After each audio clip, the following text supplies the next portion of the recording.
The way that we make sense of the world is through our belief systems. So our belief systems keep us sane because it gives us a way to relate to the world, it gives us a way to interpret the things that happen to us, and it also kind of establishes and affirms where we fit into the world. Sometimes these belief systems can be limiting and they can be negative. And that's what I want to talk to you about in today's video. How can you identify any limiting beliefs that you have? If your beliefs are the way that you think about the world, in order for you to change anything about how you think of the world, you have to have a willingness to go there. So a lot of times we want change in our lives, we want things to be different, we don't like what we have, but we have a resistance to doing things differently. We always find, or not always, we often find excuses for why things can't be different for us. So if you are embarking on this journey where you really want to start uncovering those limiting beliefs and start looking at the kind of thought patterns that you have that is limiting your place in the world and that is limiting you from really reaching your full potential, you have to have a willingness to go there. And let me tell you, it's ugly. It's not a pretty experience if you really go in and you dig around and you look with honest eyes at the way that you respond to certain things, or the way that you think about certain things, or the emotions that's driving certain behaviors. You really have to be honest with yourself, and we don't always like that mirror so close up because we don't like to see our faults. The next thing that has to be in place once you start on unmantling this, but also to help you to see them in the first instance, is you have to have a mindset or a mentality around forgiveness. People don't knowingly put negative belief systems on you, all right? We are all doing the best that we can with what we have. So find within yourself the willingness to not only go there, but also the willingness to forgive if you discover that maybe some of the belief systems that are limiting you today, be it around, relationships or love or money or your career, if any of those belief systems have been put there by someone in your life or someone that you interacted with at some stage. And then the third thing that's going to help you when you start identifying these limiting beliefs and moving into shifting them is to take responsibility, to become accountable for your actions and for your thinking. A lot of times we know that we've got a limitation, but we might use that as an excuse. Oh, I'm always such a perfectionist, and wear that as a little badge of honor. Or, I'm always late. Or you can be guaranteed that if something goes wrong, it's going to go wrong in my life. And when we start taking accountability for our belief systems and starting to change them, it means that the moment that this behavior or this emotional reaction, because it also shows up as an emotional reaction a lot of times, so when it shows up, I then proactively choose a different type of thinking or a different action. And you can use something like mantras or affirmations very effectively to start reprogramming that thought pattern. You definitely can't control your thoughts, so don't even try to do that. But you can choose what you think. And this is how affirmations and mantras will help you. Part of this accountability is that you have some self-discipline.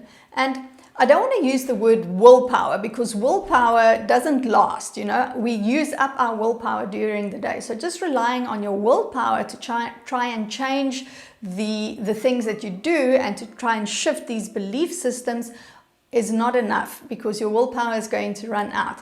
What you want to do rather is set a daily intention and then just hold yourself to that intention. There are two ways that I find very helpful when it comes to identifying these limiting beliefs. The first one is really for when you feel that you're not living up to your full potential and you want to kind of uncover and dig up the things that might be holding you back. This is really more of a general identifying and a general uncovering, and the way that you would do it is, take an hour or 2 hours away from your daily life, away from from distractions, grab a piece of paper and a pen.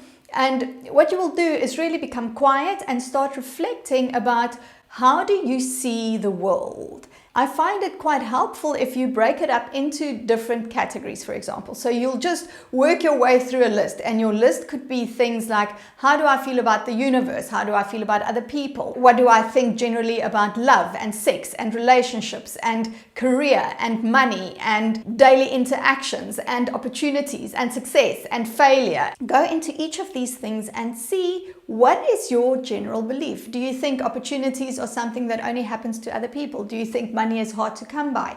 Do you think that the universe is an unfriendly place? Do you think it's difficult to make friends? Do you think that people can't be trusted? And once you've then identified or written down kind of what your overall view is, then you go through the list and you can then start identifying to say, all right, so is this a positive or is this a negative? Maybe it's a neutral. And this is how you then can start identifying, how do you see the world? The second way to identify these limiting beliefs is when you see a pattern that is showing up in your life. So this one is a little more specific. For example, you might find that you keep on procrastinating on the things that are very important to you.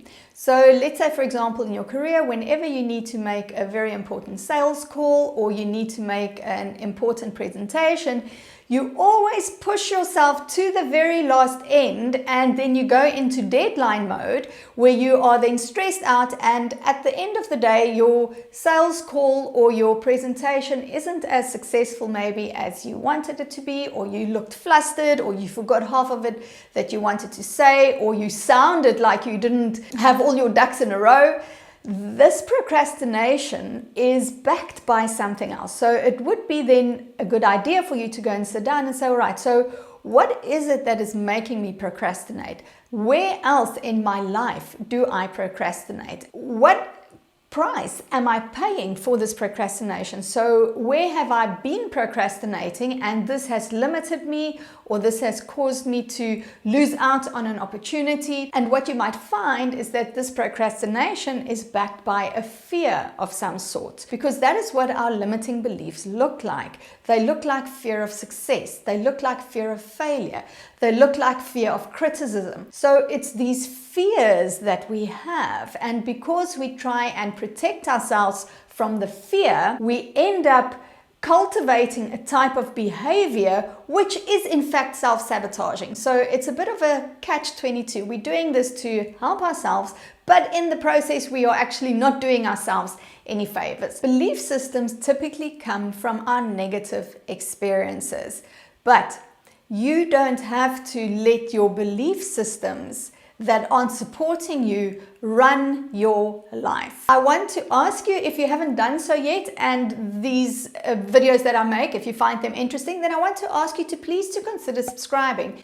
It really supports me to get this message of healing and transformation out to as many people as I can. Thank you very much for watching, and I will see you in the next one. Bye.